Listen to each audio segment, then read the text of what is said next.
Revenir sur Terre pour sauver la Terre. Ils étaient 200 cet après-midi à marcher sur l'aéroport de Toulouse-Blagnac.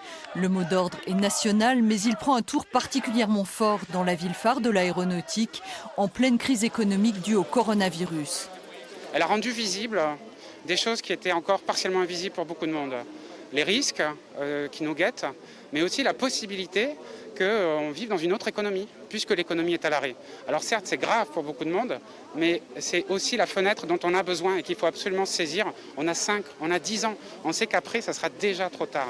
De nombreuses associations, des partis, des syndicats comme la CGT ont pris part à la mobilisation. Ils réclament une transition qui préserve les emplois.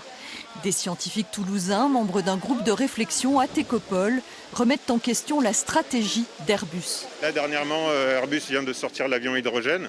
On a fait les calculs et pour alimenter Charles de Gaulle en hydrogène, il faudrait 16 réacteurs nucléaires ou bien la surface d'un département recouvert d'éoliennes.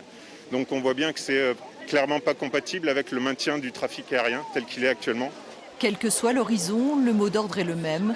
Il faut une diminution du trafic. Ça fait 20 ans que nous, on lutte contre le bruit et la pollution des avions en général et à Toulouse-Blagnac en particulier. Et qu'on pense que maintenant, il y a une petite ouverture pour pouvoir essayer d'obtenir notamment l'arrêt des vols de nuit à Toulouse. Arrivés à l'aéroport, les participants ont enchaîné les prises de parole. Ce qui est sur la table aujourd'hui, c'est de refaire pareil. Donc c'est de faire pire.